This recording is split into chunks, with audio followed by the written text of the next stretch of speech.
हाफिज अब तेरा क्या होगा।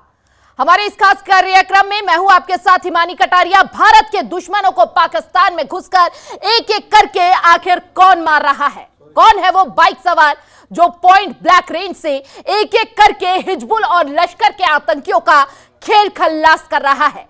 कौन है वो जिसने मुंबई हमले के मास्टरमाइंड और भारत के सबसे बड़े दुश्मन लश्कर सरगना हाफिज सईद के बेटे का अपहरण किया?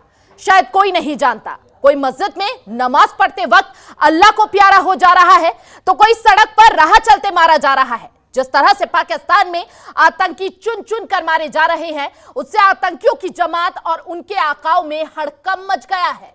हड़कंप पाकिस्तानी फौज के जर्नैलों के बीच, मातम आईएसआई के रावलपिंडी के हेडक्वार्टर में पसरा हुआ है। बताया जा रहा है कि जब से लश्कर चीफ के बेटे का अपहरण हुआ है, उसके बाद से उसका रो रो कर बुरा हाल है। पाकिस्तान की सोशल मीडिया पर उसके बेटे कमालुद्दीन सईद का शव जस्बा घाटी में मिलने का भी दावा किया जा रहा है। हालांकि पाकिस्तान की खुफिया एजेंसी आईएसआई इसके डर से इस खबर को पूरी तरह से दबा दिया गया है, लेकिन बात की चर्चा जोरों पर है कि अगला नंबर हाफिज सईद का ही है और उसके दिन गिने चुने ही बचे हैं। यही नहीं, जैश का सरगना मौलाना मसूद अजहर और हिजबुल के चीफ सैयद सलाउद्दीन के ऊपर भी मौत मंडरा रही है। उनको इस बात का हर पल डर सता रहा है कि कब कौन उनकी मौत बनकर आएगा। शायद इसीलिए वो अपने बिल से नहीं निकल रहे हैं। पाकिस्तान में इस समय भारत की खुफिया एजेंसी रॉ का डर भी साफ देखा जा रहा है। वहां के पत्रकार खुलकर चर्चा कर रहे हैं कि अब वो इजराइल की खुफिया एजेंसी मोसाद से भी खतरनाक हो चुकी है। तो आज की हमारी चर्चा इसी पर होगी कि आखिर भारत के दुश्मनों को कौन ठोक रहा है, और इसी पर हम चर्चा करेंगे। तो पाकिस्तान में कोई भी सुरक्षित नहीं है।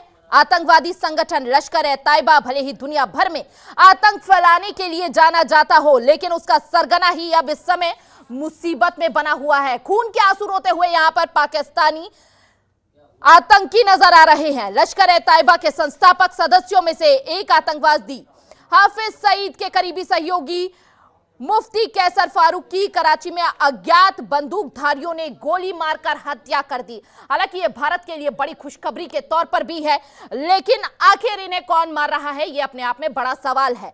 भले ही पाकिस्तान बार बार भारत पर निशाना साधने की कोशिश और इरादे से देख रहा हो, लेकिन उसकी इतनी जरूरत पड़ नहीं रही है।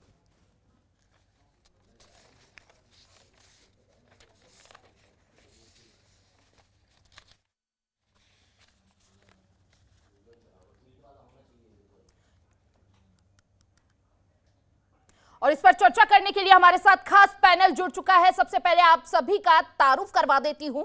आपको बता दूं, रिटायर्ड कर्नल तेज टिक्कू जी रक्षा विशेषज्ञ भी है, हमारे साथ जुड़ चुके हैं। अच्छी पकड़ रखते हैं, अच्छी समझ रखते हैं। इसके साथ आपको बता दें कि हमारे साथ डॉक्टर मोहम्मद आमीन भी जुड़ चुके हैं, जो विदेश मामलों के बारे में अच्छी जानकारी रखते हैं। तो पहला सवाल मेरा तेज टिक्कू जी आपसे है।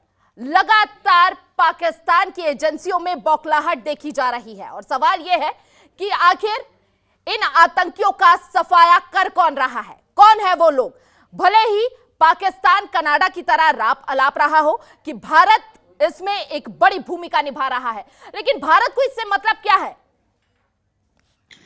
देखिए, मैं आपको एक दो चीज बताना चाहता हूं। सबसे पहली बात यह है, जो आदमी, जो व्यक्ति सोड हाथ में रखकर, तलवार हाथ में रखकर जीता है जी, और तलवार के दम पर ही उसका बोलबाला चलता है, वो रहता ही तलवार से है, तो उसको तलवार से ही मरने के लिए हमेशा तैयार रहना चाहता है। ये पुरानी कहावत, those who live by the sword should be prepare to die with it. तो ऐसा फिर होना ही है, क्योंकि वो तशद्दुद, हिंसा में यकीन करते हैं और ऐसे एनवायरनमेंट में रहते हैं जहां हिंसा ही सवेरे से शाम तक उनका साथ देती है और वो उसी को प्रोपेगेट करती हैं, उसी का इस्तेमाल करते हैं। तो ये सोचना कि वो इस वायलेंस से बचे रहेंगे, मेरे ख्याल से वो सोचना ही बेकार है। अब दूसरी बात ये है, हाँ, ये इसका एक पैटर्न नजर आ रहा है। जून के महीने से अब तक ये 17वीं किलिंग है, 17वीं किलिंग है, जहां पर यार आप लोग हिंदुस्तान के बरखिलाफ काम कर रहे थे। उसमें खालिस्तानी हैं, उसमें हिजबुल के आदमी हैं, लश्कर के आदमी हैं, जैश के आदमी हैं, मतलब ये सारे संगठन जो है भारत के विरुद्ध काम करते हैं और इन्हीं को तकरीबन सभी इन्हीं ग्रुप के हैं जिनको मारा गया है। अब आपका सवाल ये है कि इसको कौन मार रहा है। इसमें कई सारी अटकनें लगाई जा सकती हैं। सबसे पहले तो हमारे दुश्मन बोलेंगे कि हिंदुस्तान करा रहा है। मैं ये मानता हूं कि अगर हिंदुस्तान करा रहा है तो इससे बड़ी अच्छी कोई बात हो ही नहीं सकती, क्योंकि पिछले 30 साल से हम ये जूझ रहे हैं, आतंकवाद कश्मीर में जूझ रहे हैं। कश्मीर में हजारों लोगों का खून बहाया है इन लोगों ने, सिक्योरिटी फोर्सेस को शहीद कर दिया गया और पलायन होना पड़ा कश्मीरी पंडितों को वहां से। तो इसलिए अगर हिंदुस्तान ये करा रहा है, मुझे नहीं मालूम करा रहा है नहीं करा रहा है, लेकिन अगर करा रहा है तो बहुत अच्छी बात है, क्योंकि 30 साल के वायलेंस हिंसा के बाद अगर हम कोई कार्रवाई कर रहे हैं तो मुझे लगता है ये बहुत अच्छी बात है। जी, चाहे वो आतंकवाद, जी चाहे वो आतंकवाद। इस बीच एक बड़ी खबर भी सामने आ रही है। पाकिस्तान में मुफ्ती कैसर फारूक को मारी गई गोली। यह बड़ी जानकारी इस वक्त आपको दे रहे हैं और अगला नंबर इसी का कहा जा रहा था। बाइक सवार हमलावरों ने यह गोली मारी है। अभी तक अज्ञात हमलावरों की कोई पहचान नहीं हुई है। हाफिज सईद का बेटा है, किडनैप हो चुका है जो पाकिस्तान में मुफ्ती कैसर फारूक को भी अब गोली मार दी गई है। यह बड़ी जानकारी और यह वीडियो जो सामने आ रहा है, इस वक्त की बड़ी खबर आपको दे रहे हैं। पाकिस्तान में मुफ्ती कैसर फारूक को गोली मारी गई है। बाइक सवार हमलावरों ने यह गोली मारी है। एक के बाद एक पाकिस्तान में जो बैठे हुए आका है वो खून के आंसू रोते हुए इस वक्त नजर आ रहे हैं। हाफिज सईद का बेटा पहले ही गायब है, औलाद अभी तक गायब है। कौन गायब कर रहा है कोई नहीं जानता, कौन एक एक करके ठोक रहा है कोई नहीं जानता।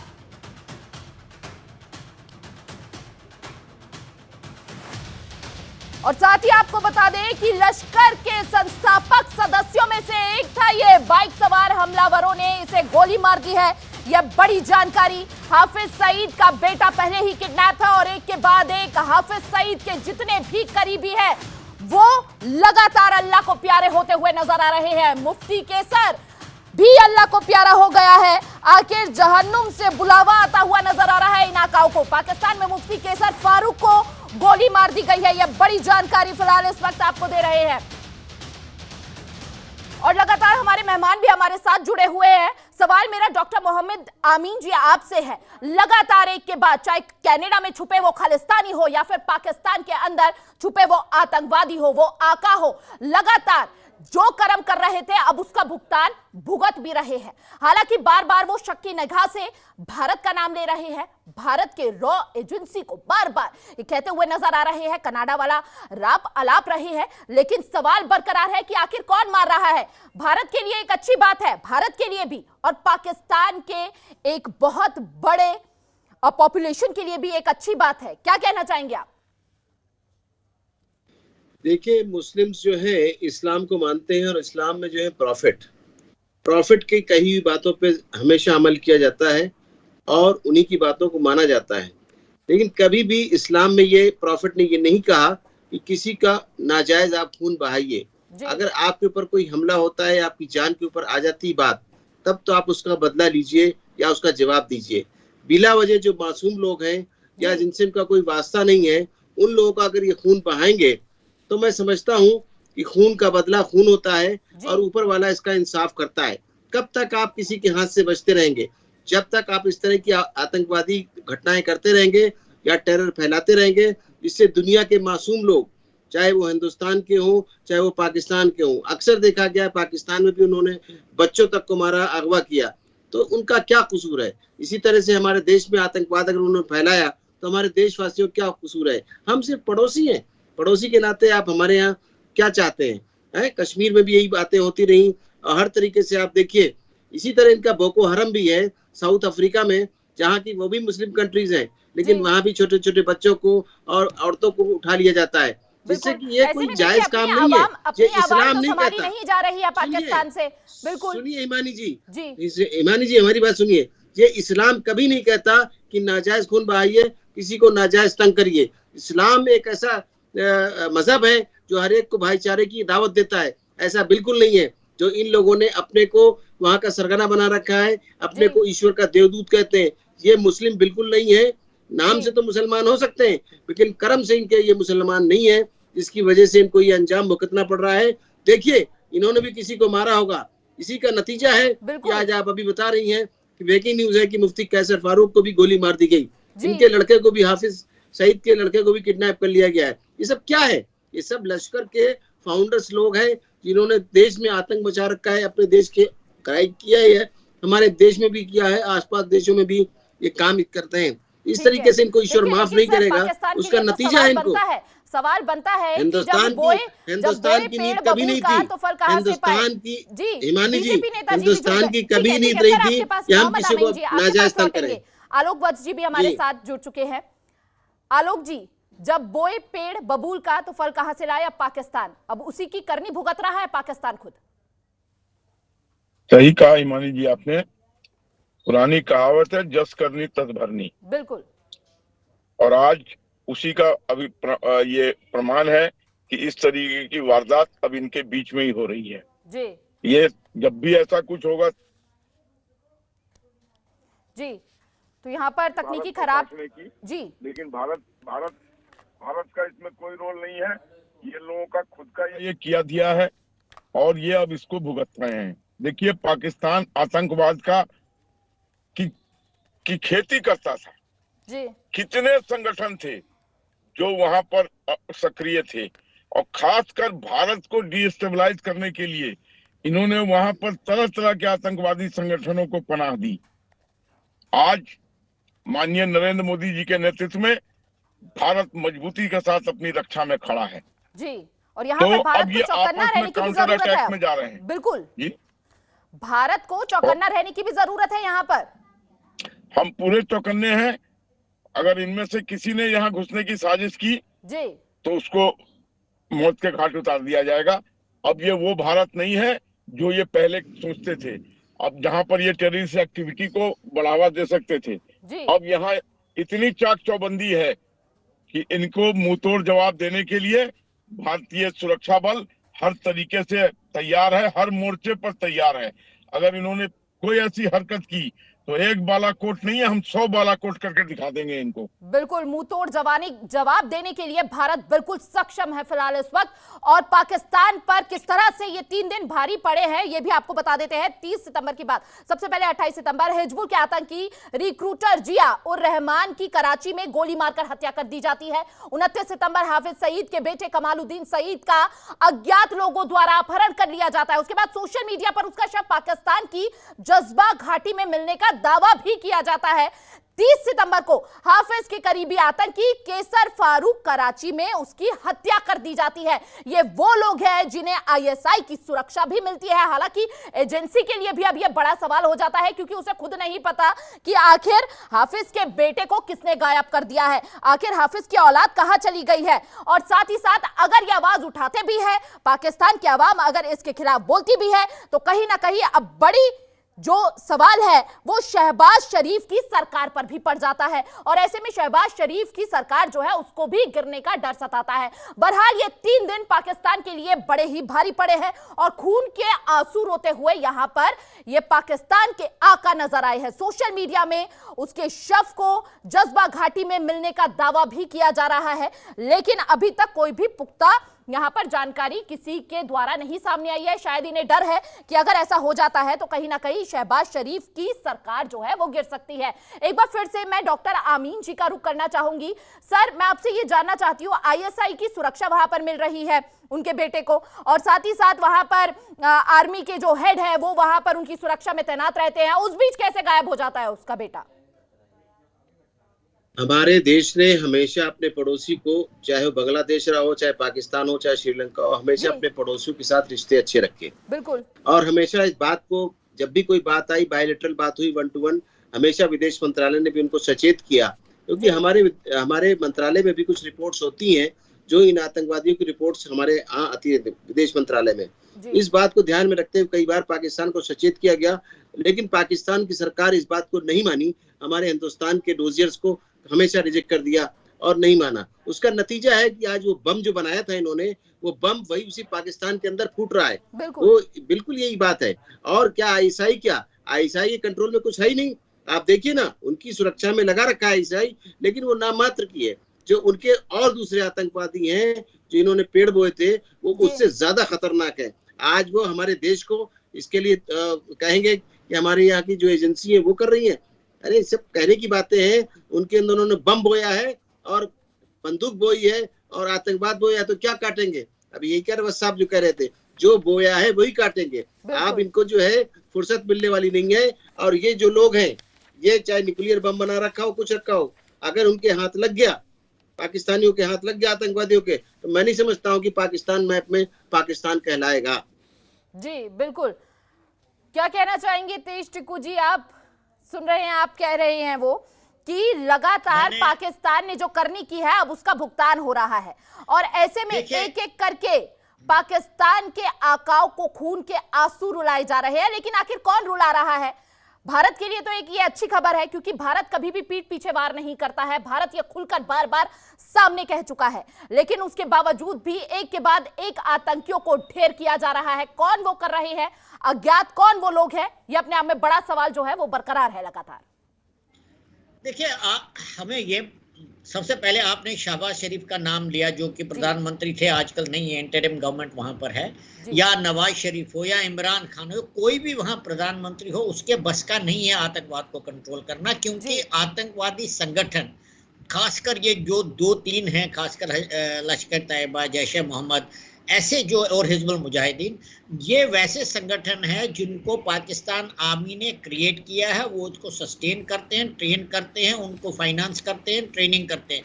तो उनका काम है, क्योंकि वो समझते हैं कि ये हमारे भारत के साथ अगर कभी भी युद्ध होगा, या भारत को जो 1000 कट्स देकर उनको 24 घंटे हमने ब्लीड करना है, उसके लिए ये स्ट्रेटेजिक एसेट्स है।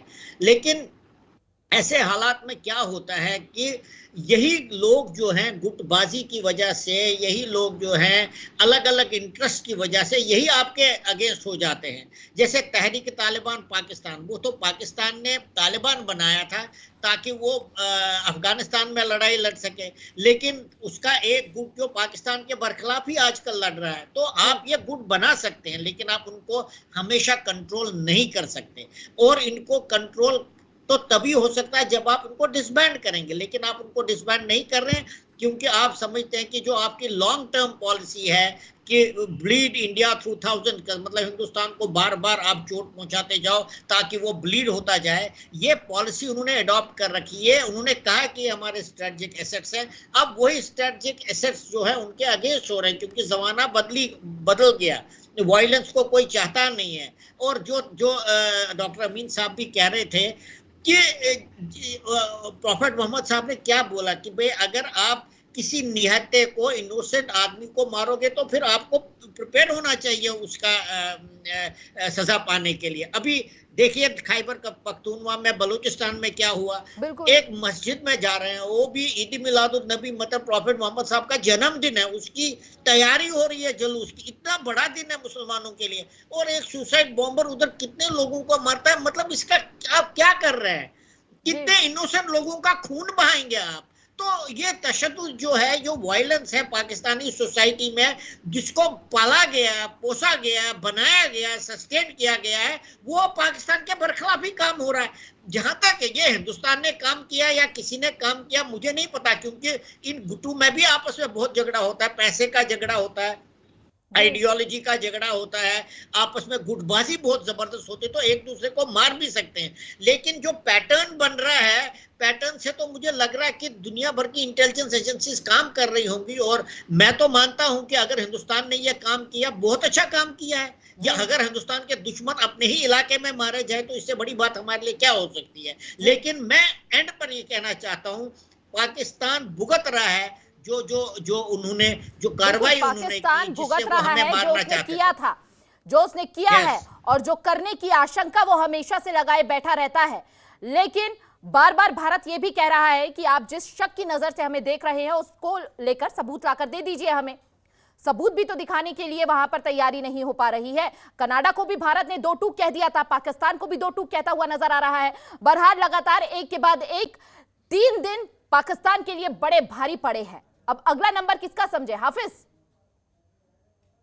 हाँ, मैं तो देखिए, हाफिज सईद भी वो डेड मैन वॉकिंग है, वो मरा हुआ आदमी है, क्योंकि उसका वो आजकल के युग में आपको जाकर हमला नहीं करना पड़ता। आप पाकिस्तान की इकोनॉमिक सिचुएशन इतनी खराब है, 1 लाख रुपए में आपको कोई भी किलर मिलेगा, तो वो पॉइंट नहीं है हाफिज का नंबर। हाफिज का नंबर तभी आएगा जब ये पॉलिटिकली एक करेक्ट टाइम होगा। और हाफिज सईद तो सिर्फ हमारे निशाने पर नहीं है, हाफिज सईद ने मुंबई हमले में इजरायलीज को मारा था, और वो तो किसी को छोड़ते नहीं। अमेरिकन को मारा था, 6 अमेरिकन भी मर गए थे। तो हाफिज सईद तो वैसे ही टारगेट है, मेरे ख्याल से समय, it's a matter of time, उसका नंबर तो आएगा। लेकिन पॉइंट ये है कि आजकल के युग में इनको पता होना चाहिए, अगर भारत ने ये फैसला किया कि हम अपने दुश्मनों को, जिन्होंने हमारे देश में इतना खून बहा है और मुसलमानों का खून ज्यादा बहा है कश्मीर में, उन्होंने, तो अगर उन्होंने ये सब कार्रवाई किया है तो वो अब उनके डेज आर नंबर्ड, उनका टाइम आ गया है और वो एलिमिनेट हो जाएंगे। हाफिज जो है कंगला है और आईएसआई या फिर उसकी आर्मी को कोई फायदा नहीं पहुंच रहा है, और इसीलिए ढील देते हुए यहाँ पर नजर आए हैं आईएसआई। अगर उसकी औलाद गायब भी हो रही है, कोई किडनैप भी कर रहा है, तो उस तरह की सतर्कता या मुंहतोड़ जवाब देने के लिए वहां पर कोई तैयारी देखने को नहीं मिल रही है। आलोक वत्स भी हमारे साथ लगातार बने हुए हैं। आलोक जी, हमारे साथ तेज टिक्कू जी लगातार ये बात कह रहे हैं कि हाफिज तो पहले ही खत्म हो चुका है, अगर उसका नंबर आता भी है तो वहां पर पाकिस्तान की जो एजेंसियां हैं, जो आर्मी है, जो सुरक्षा दे रही थी, उसमें वो पहले ही ढील देते हुए नजर आएंगे, क्योंकि अब कोई फायदा मिलता हुआ पाकिस्तान को नजर नहीं आ रहा है हाफिज से। देखिए हिमानी जी, हाफिज एक बहुत बड़ा आतंकवादी था, बिल्कुल, और उसका मेन टारगेट था भारत। और भारत में जितनी आतंकवादी गतिविधियों को उसने अंजाम दिया, उससे भारत को बहुत क्षति पहुंची है समय समय पर। लेकिन अब जहां तक मेरी जानकारी है, हो सकता है गलत हो, कि मेडिकल कारणों से भी वो बहुत लाचार, बेबस, बीमार हो गया है जी। हो सकता है ये जानकारी गलत हो, लेकिन मेरे पास ये जानकारी है किसी सूत्र से, इसलिए वो कहीं आजकल दिखाई नहीं देता है जी। पहले वो लगातार सुर्खियों में रहता था, जगह जगह पर उसके वीडियोस प्रसारित होते थे। कैसे एक्टिव कैसे दिखाई देगा? साथियों को मार दिया जा रहा है, अब उसके अंदर भी तो डर होगा ना, कैसे खुलकर सामने आ जाए, कब उस पर हमला हो जाए, कुछ नहीं मालूम। ये डेवलपमेंट हिमानी जी तो अभी हाल का है, लेकिन वो विगत साल 2 साल से वो दिखाई नहीं दे रहा उतना एक्टिव जी। और दूसरी बात, जैसा मैंने कहा और मैं फिर दोहराता हूँ, ये वो पुराना भारत नहीं है। आज का भारत बहुत मजबूती लिए हुए है जी, हर मायने में मजबूती लिए हुए है। पाकिस्तान का क्या हाल है ये आपसे छिपा नहीं है। बिल्कुल बिल्कुल। उनकी इकोनॉमिक कंडीशन कितनी बुरी है ये किसी से छिपी हुई नहीं है। बिल्कुल। और सही कहा अभी एक आदमी ने कि 1 लाख रुपए में, मतलब 50,000 रुपए में वहां कॉन्ट्रैक्ट किलर मिल जाएंगे जी। और अब पाकिस्तान को अपने किए पर पछतावा आएगा। जो उसने कार्रवाई की और 47 आतंकवादी संगठनों को उसने अपने यहाँ पलने पुलने बढ़ने का मौका दिया और उनको आईएसआई द्वारा सपोर्ट भी किया कि समय समय पर हिंदुस्तान भारत को डिस्टेबलाइज करते रहे, और किया है उन्होंने जी।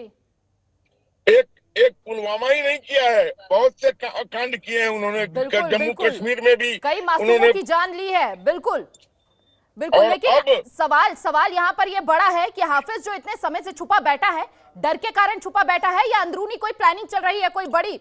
हालांकि उसके साथियों को ढेर किया जा रहा है, बेटा लापता है, अब ऐसे में ये डर ही दिख रहा है हाफिज का, इसीलिए कहीं ना कहीं छुपा बैठा है, सामने नहीं आ रहा है। जो एक्टिविटीज के साथ वो सामने आता था, जो मंसूबों के साथ वो सामने आता था, अब वो कहीं दिखाई नहीं दे रहा है। यहाँ पर एक छोटे से ब्रेक के लिए रुकेंगे, आप सभी मेहमान हमारे साथ बने रहिए। अगला सवाल मेरा यही होगा कि हाफिज जो है जहां छुपा बैठा है, आखिर वो डर के साए में छुपा बैठा है या फिर कोई बड़ी प्लानिंग की साजिश रच रहा है?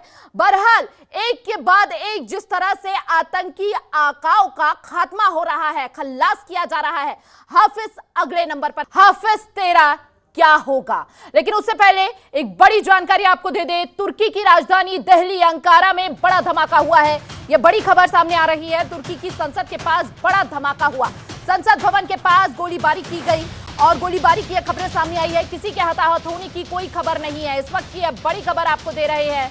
आपको बता दें, संसद भवन के पास गोलीबारी की यह खबरें सामने आई है। इस वक्त की बड़ी खबर, किसी के हताहत होने की कोई खबर नहीं है। ये राहत भरी बात रही, लेकिन आखिर तुर्की की राजधानी दिल्ली अंकारा में ये धमाका किसने किया, क्या मंशा थी, ये बड़ा सवाल है।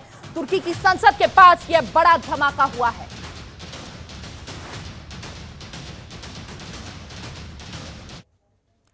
चलिए एक बार फिर से हमारी चर्चा जारी है। हमारे साथ हमारे मेहमान जुड़े हुए हैं और साथ ही साथ बड़ा सवाल जो लगातार हम कर रहे थे कि आखिर हाफिज की जो एक्टिवनेस थी वो क्यों नहीं दिख रही है, क्या डर के साए में है हाफिज?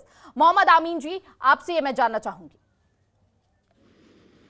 देखिए, अभी G20 की जो मीटिंग हुई थी फॉरेन कंट्रीज की, उसमें हमारे देश के प्रधानमंत्री जी ने एज ए लीडर के नाते बहुत बड़ा मुद्दा उठाया था। सबसे बड़ा मुद्दा आतंकवाद का था। उसमें देखिए, अभी आप बता रही हैं कि टर्की के अंदर भी धमाका हुआ है। तो ये आतंकवाद कोई एक देश के लिए नहीं है, पूरी दुनिया के लिए है, चाहे वो फ्रांस हो, चाहे वो टर्की हो। तो इस तरीके से सब बातों को ध्यान में रखते हुए उन्होंने इस बात को बड़े विश्व स्तर पे अपने को उठाया था कि इसमें सबक लेगा।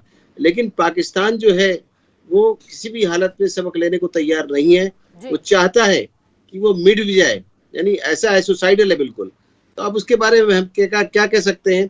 देखिए, अभी हमारे सज्जन कह रहे थे कि जो इनके लश्कर है, जैसे मोहम्मद है, हिजबुल मुजाहिदीन है, तहरीके पाकिस्तान है, ये सब संगठन जो बनाए गए हैं, वहाँ की आर्मी इनको पूरा फुल सपोर्ट देती है, इसमें कोई दो राय नहीं। जो रिपोर्ट्स हैं, इंडिया के पास फुल सपोर्ट देती है और आतंकवादियों को पूरा संरक्षण दिया जाता है, जिसका नतीजा है कि वहाँ पर आतंकवादी खुले आम घूमते हैं। आपने देखा कि जो हमारे यहाँ से गए वो या तो दुबई गए या कहीं और जाके सीधे पाकिस्तान में अपना ठिकाना बनाते हैं इस तरीके से। तो ये कोई अच्छी बात नहीं है और ये उन्हीं के लिए है। और आज उनका बेटा गया है, आज उनके दोस्त गए, कल को उनको भी जाना होगा। ये जो बिल्कुल, देखिए आपने ईश्वर है, बहुत अच्छी बात कही मोहम्मद आमीन जी। जी, ये चिंता का विषय सिर्फ भारत के लिए नहीं है, दुनिया भर के लिए है और हमेशा भारत जो है इसके खिलाफ मुखर होकर बोलता रहा है। लेकिन अब जो भारत के खिलाफ जो लोग साजिश रच रहे थे, एक एक करके उनका खेल जो है वो खल्लास होता हुआ नजर आ रहा है। कौन कर रहा है कोई नहीं जानता, अज्ञात लोग वो कौन है कोई नहीं जानता। लेकिन ऐसे में बड़ा सवाल ये उठता है कि दुनिया का मोस्ट वांटेड, पाकिस्तान को छोड़कर मोस्ट वांटेड हाफिज सईद जो है वो कहीं ना कहीं घुटने टेकता हुआ नजर आएगा, क्योंकि सारे करीबी एक के बाद एक ढेर होते हुए नजर आ रहे हैं। औलाद कहां गायब हो रही है कोई नहीं जानता है। इसके अलावा यह भी जानकारी दे देते हैं कि पीओके के एक मस्जिद में 10 सितंबर को लश्कर ए तैयबा के टॉप कमांडर जो हैं अब्बू कासिम की हत्या कर दी गई थी। किसने की वो भी नहीं जानते। साथ ही लश्कर कमांडर खालिद सैफुल्ला 11 अगस्त को ढेर कर दिया गया था, किसने किया नहीं पता। साथ ही इसके अलावा लश्कर कमांडर सलाम भुट्टावी जो 26/11 मुंबई आतंकवादी हमलों का ट्रेनर भी था, उसका भी खात्मा हो जाता है और यह हत्या जो है अभी तक रहस्य बनी हुई है। इनके अलावा 21 फरवरी को बशीर अहमद पीर, 22 फरवरी को एजाज अहमद, अहंगर सैयद खालिद रजा को भी अज्ञात हमलावरों ने मार दिया था। अज्ञात लोग कौन है कोई नहीं जानता। भारत के लिए ये एक अच्छी बात है। लेकिन इसके अलावा पाकिस्तान से हटकर बात करें तो कनाडा में जिस तरह से खालिस्तानियों का खात्मा हो रहा है, उनका खात्मा कौन कर रहा है कोई नहीं जानता। लेकिन भारत के लिए एक ये अच्छी बात है और इसीलिए बार बार पाकिस्तान जो है कनाडा का लाभ अलापता हुआ यहां पर नजर आ रहा है। हाफिज सईद की औलाद कौन उठा ले गया कोई नहीं जानता। 26/11 मुंबई आतंकी हमलों का ट्रेनर भी था। आपको बता दें, सलाम भुट्टावी जो ढेर हो गया और उसकी हत्या जो है वो रहस्य बनी हुई है। अब आगे जी हिमानी जी, ऐसा है कि अभी कहा जा रहा था कि हमारे देश का नाम लिया जा रहा है या पाकिस्तान हमको दोषी ठहरा रहा है। देखिए, आप ये बताइए कि हमारे यहाँ से जो भी ऑफिसर्स हैं वो दूसरी कम्युनिटी के हैं, वो पाकिस्तान की मस्जिदों में नहीं जा सकते, उनके मदरसों में नहीं जा सकते, उनके साथ नमाज नहीं पढ़ सकते। और जितनी भी वारदातें हो रही हैं उनकी मस्जिद में हो रही है, मदरसों में हो रही है या उनके प्रेस्टीज, उनकी जो प्लेसेस हैं उन प्लेसेस में, वर्चुअल प्लेसेस में हो रही है। तो ये कहने का मकसद क्लियर हो जाता है कि हमारे हिंदुस्तान का तो हाथ कहीं है ही नहीं। इनके खुद के लोग जिन्होंने अपने बम बनाए थे वो अपने आप में बम मार मार के मार रहे हैं। मैं तो इनके बारे में एक ही शेर कहना चाहता हूँ, नाव कागज की कभी चलती नहीं, नाव कागज की कभी चलती नहीं, और जुल्म की टहनी कभी फलती नहीं। समझ में आया? तो ये जो इस तरह की हरकतें करते हैं, इनको ऊपर वाला देख रहा है और उनको अपने आप ही ध्वस्त हो जाएंगे। जी तेज जी, मैं एक बार फिर से आपके पास आना चाहूंगी। मोस्ट वांटेड हाफिज, उसके बेटे की किडनैपिंग हो जाती है, उसके करीबियों का खात्मा हो जाता है, लेकिन आईएसआई को कुछ नहीं पता चलता है। ऐसा कैसे हो सकता है? मोस्ट वांटेड, पाकिस्तान को छोड़ दिया जाए तो दुनिया भर के देशों में एक बड़ा आतंक फैलाने वाला हाफिज सईद आज घुटनों के बल गिरा हुआ दिख रहा है। देखिए, इंटेलिजेंस एजेंसीज कैसे काम करती है ये बहुत उनको गहराई से समझना बहुत मुश्किल है हम साधारण लोगों के लिए। मतलब हमें कोई मुझे तो डेफिनेटली कोई हैरानगी नहीं होगी ये आईएसआई खुद ही करा रहा हो, क्योंकि ये काफ़ी हद तक तो आजकल के युग में, क्योंकि पूरे दुनिया के अंदर आतंकवाद के बरखिलाफ एक बहुत बड़ी मुहिम चल रही है, और मुहिम ही नहीं चल रही है, काफ़ी सारे ताकतवर मुल्क जो हैं वो आतंकवाद के बरखिलाफ एक कंसेंसस भी बन रहा है कि भाई आतंकवाद एक अच्छा आतंकवादी और बुरा आतंकवादी नहीं हो सकता, ये पूरे विश्व के लिए एक बहुत बड़ी थ्रेट है। और लेकिन खुद एक बड़ा तबका जो है इसके खिलाफ आवाज भी उठाता रहा है। हाँ, क्योंकि इनोसेंट लोग वहां भी तो मारे जा रहे हैं, इनोसेंट लोग वहां भी मारे जा रहे हैं। और दूसरी बात यह है कि पाकिस्तान के लिए ही एक एम्बैरेसमेंट बन रहे हैं।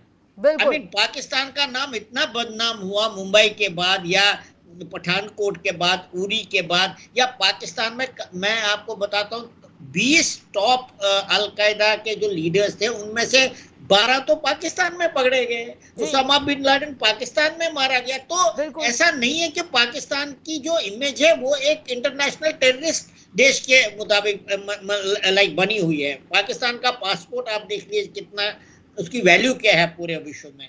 पाकिस्तान की इकोनॉमी देख लिए कहां जा रही है, पाकिस्तान की पॉलिटिकल स्टेबिलिटी देखें तो पाकिस्तान का बुरा हाल है। और मैं आपको बताता हूं, पाकिस्तान का इतना बुरा हाल इसी वजह से हुआ क्योंकि उन्होंने आतंकवाद को गले लगाया, उन्होंने आतंकवाद को पाला। ये मैं आपको बताता हूं सबसे बड़ा एक कारण है। और इसका जो सबसे बड़ा मैनिफेस्टेशन है, पाकिस्तान की हॉकी टीम को कल भारत ने 10 गोल से हराया। मैं इसको इमेजिन भी नहीं कर सकता। मतलब all over there is a degradation of Pakistani capabilities. Imagine Pakistan Bharat के लिए एक के बाद एक बड़ी खुशखबरी भी सामने आती जा रही है। हाँ, लेकिन मैं ये बताना चाहता हूँ खुशखबरी हमारे लिए, क्योंकि वो हमारे बरखिलाफ काम करे, उन्होंने 1000 कट्स पॉलिसी इख्तियार की थी। लेकिन ये अच्छी बात नहीं है। पाकिस्तान को अपना रुख बदलना पड़ेगा, पाकिस्तान को टेररिज्म गिव अप करना पड़ेगा। जो उन्होंने रिलीजियस फंडामेंटलिज्म और रेडिकलिज्म पैदा किया उसको खत्म करना पड़ेगा, नहीं तो पाकिस्तान भारत का तो विश्वास जैसी करनी वैसी भरनी पर है, और पाकिस्तान का वो जी हश्र होता हुआ भी दिख रहा है। मैं एक चीज बताना चाहता हूँ, आपने हाफिज सईद के बारे में बोला कि वो बीमार हैं या खुद काम नहीं कर। हाफिज सईद को मालूम है बहुत बड़ा टारगेट है वो, उसने खुद अपनी एक्टिविटीज खत्म की होगी, या आईएसआई ने बोला का भैया तू चुप जा, नहीं तो तेरा भी नंबर आने वाला है। तो वो ही as I said he is a dead man walking, वो कुछ कर नहीं सकता, उसका फ्रीडम ऑफ एक्शन खत्म हो चुका है। तो पाकिस्तान को अभी भी पाकिस्तान के पास मौका है। ठीक है, इस बीच हमारे साथ मेजर मोहम्मद अली शाह जी भी जुड़ चुके हैं, रक्षा विशेषज्ञ हैं, अच्छी पकड़ रखते हैं, उनसे जानना चाहेंगे आईएसआई खुद मरवाना चाह रहा है या फिर इसके पीछे कोई और बड़ी साजिश रच रहा है?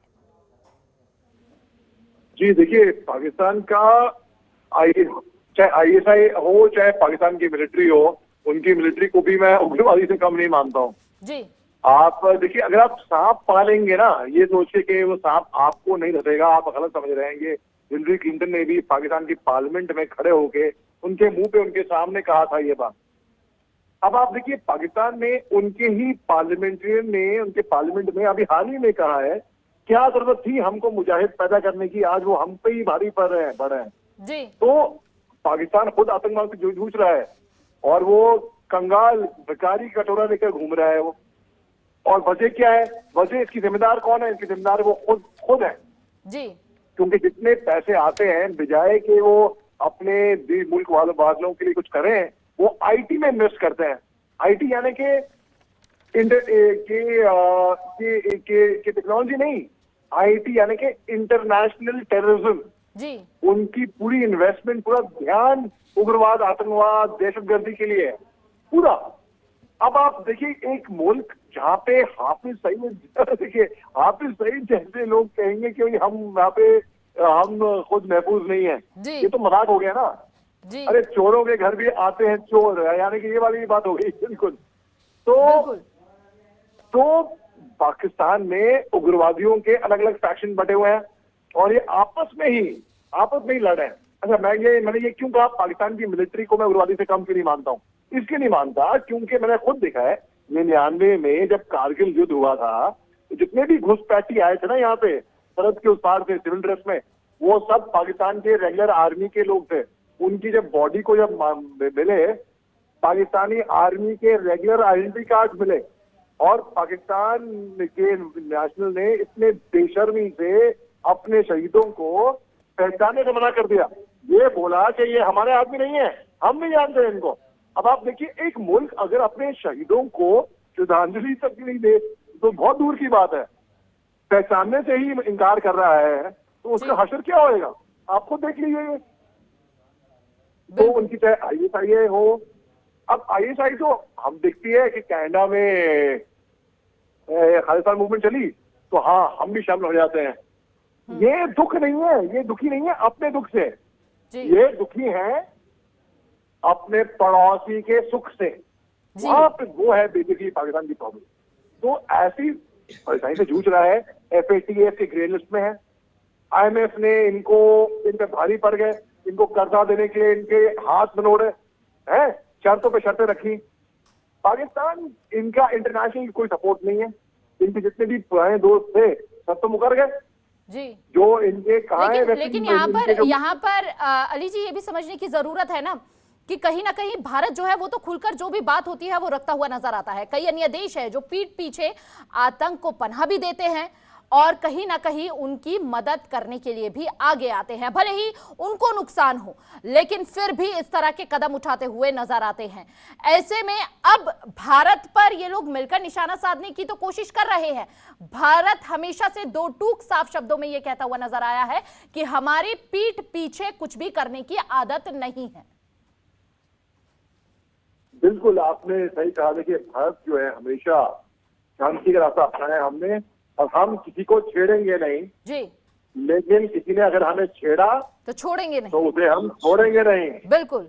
और ये मैं हिंदी फिल्म की भी एक चीज बोलता हूँ जो हमने पाकिस्तान को अच्छा संदेश दिया है कि दूध मांगोगे तो खीर देंगे, कश्मीर मांगोगे तो चीर देंगे जी। तो ये पाकिस्तान जो है आपके चैनल के माध्यम से और आपके माध्यम से मैं एक संदेश बताना चाहता हूँ सरहद के उस पार जो लोग मुझे सुन रहे हैं।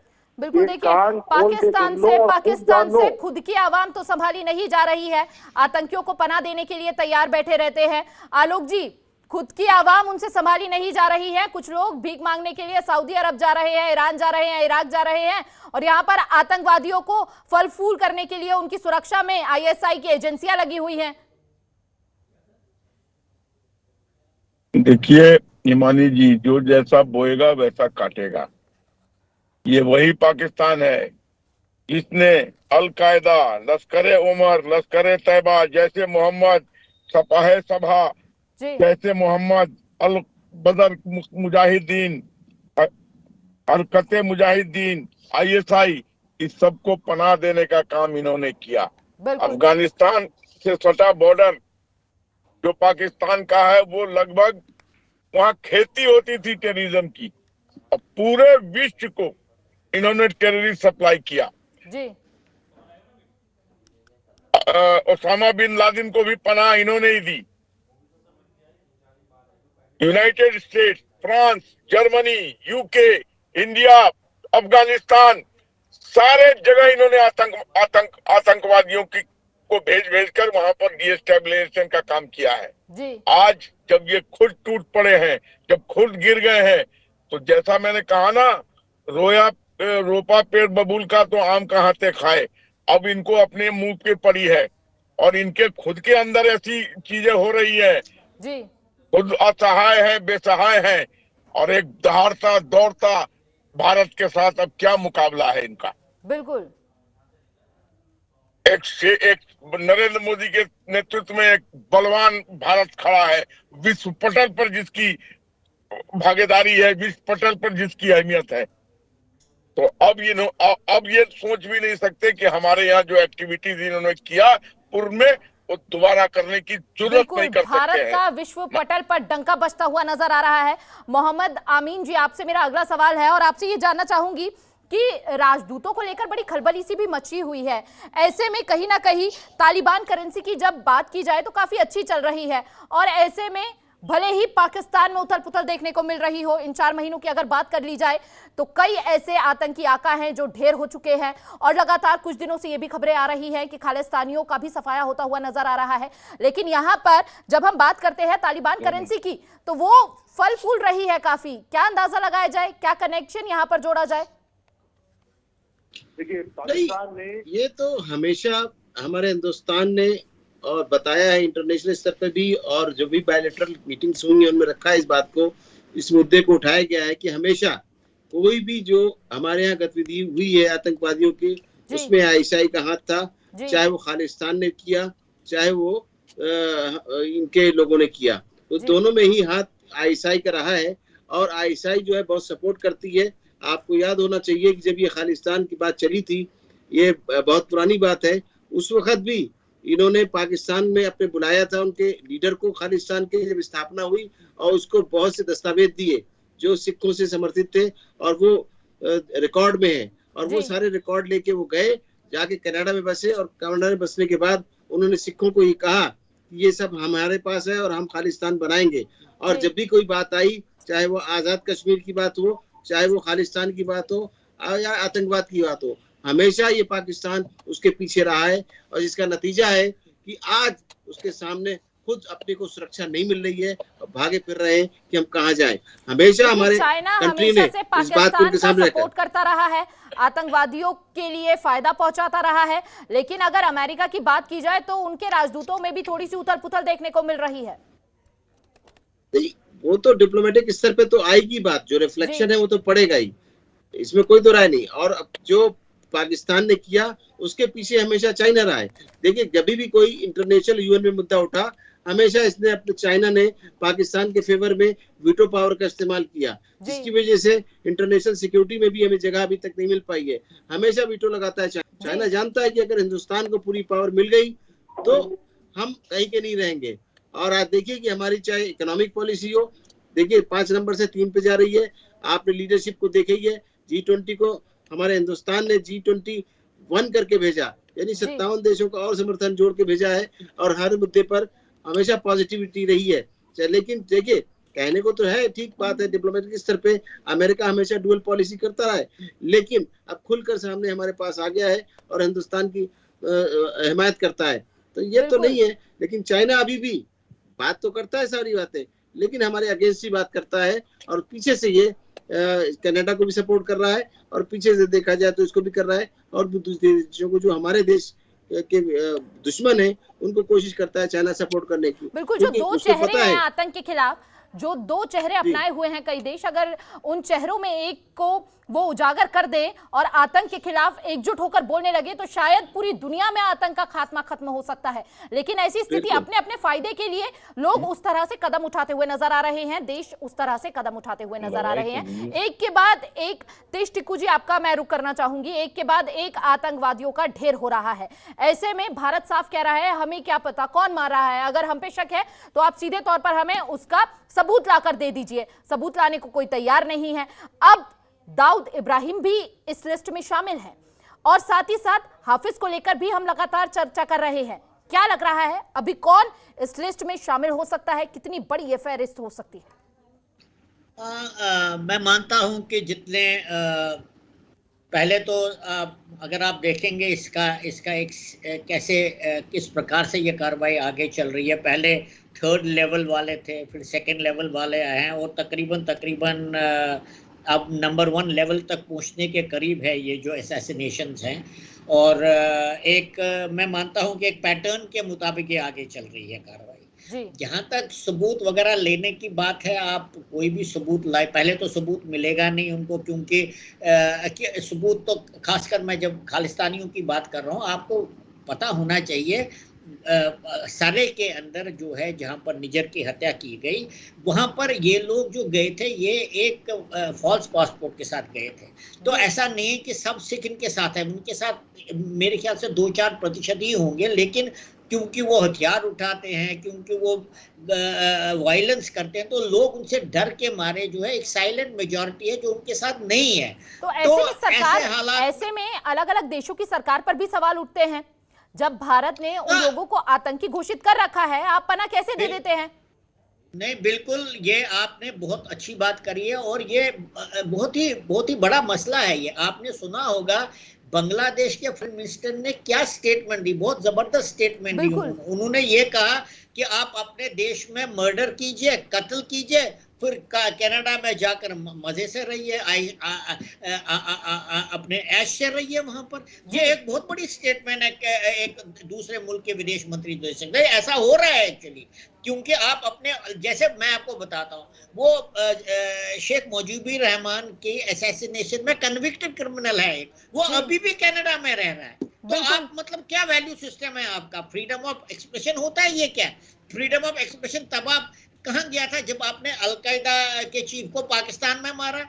तो मतलब ये दोहरी है, ये नहीं चलेगी ज्यादा देर। और अगर कनाडा सोचता है कि ये नीति वो अपनाएंगे भारत के बरखिलाफ, तो उनको पता होना चाहिए यह आज का भारत जो है वो पुराना भारत नहीं है, बल्कि पिछले कई दिनों से उनका सुर भी बदली लग रहा है। उन्होंने कहा मैं भारत इंपॉर्टेंट इकोनॉमिक इमर्जिंग देश है, हमें उनके साथ अच्छे ताल्लुक रखने चाहिए। तो आहिस्ता आहिस्ता जो कनाडा को भी समझ में आ जाएगा ये जो समस्या पैदा नाराजगी जो है G20 समिट में भी देखी गई है। भारत ने साफ तौर पर अपने शब्दों में कह दिया था कि जब तक आतंक का खात्मा नहीं होगा तब तक हमारे रिश्तों में जो है ये खटास जो है देखती हुई हम देख ही रहे हैं लगातार। और साथ ही साथ हमारे साथ जिस तरह से कनाडा का व्यवहार रहा है, जिस तरह से खालिस्तानियों को पनाह देता हुआ नजर आया है, भले ही कितने अच्छे रिश्ते रहे हों भारत और कनाडा के बीच, लेकिन भारत कभी भी नहीं चूकता है आतंक के खिलाफ बोलने के लिए और खालिस्तानियों के खिलाफ बोलने के लिए। जिस तरह से भारत के खिलाफ तमाम साजिशें रची जा रही थी। अली शाह जी, आपने इंटरनेशनल टेररिज्म की बात की थी, लेकिन अब इंटरनेशनल टेररिज्म का जो खौफ था वो खुद ही अपने खौफ में जीने को मजबूर हो गए हैं। जो आतंकी, जो आका थे, वो खुद ही डर के साए में चले गए हैं, चाहे खालिस्तानी हो या फिर पाकिस्तान के वो बड़े आतंकी हो, 26/11 जैसे हमलों में एक बड़ी भूमिका निभाने वाले हो, अब वो खुद डर के साए में हैं। जी, आपने बिल्कुल दुरुस्त फरमाया। देखिए, जो गड्ढा खोदता है दूसरे के लिए, वो गड्ढा उसी में खड्डे में खुदता है, खुद गिरता है। तो पाकिस्तान ने जो गड्ढा खोदा है ना, ये खुद आज की तारीख में इसके शिकार हो रहे हैं। इस आतंक के जो इन्होंने खुद बनाया है, खुद क्रिएट किया है बाहर के मुल्क के लिए, हमारे लिए, ये आज इसी के शिकार हो रहे हैं। और अभी तो आप देखिए ना, बस शुरुआत है।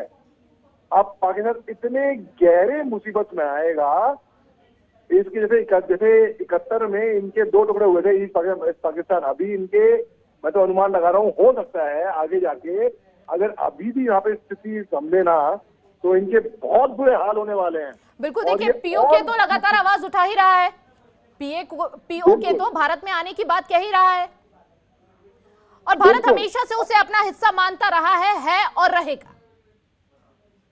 बिल्कुल बिल्कुल बिल्कुल।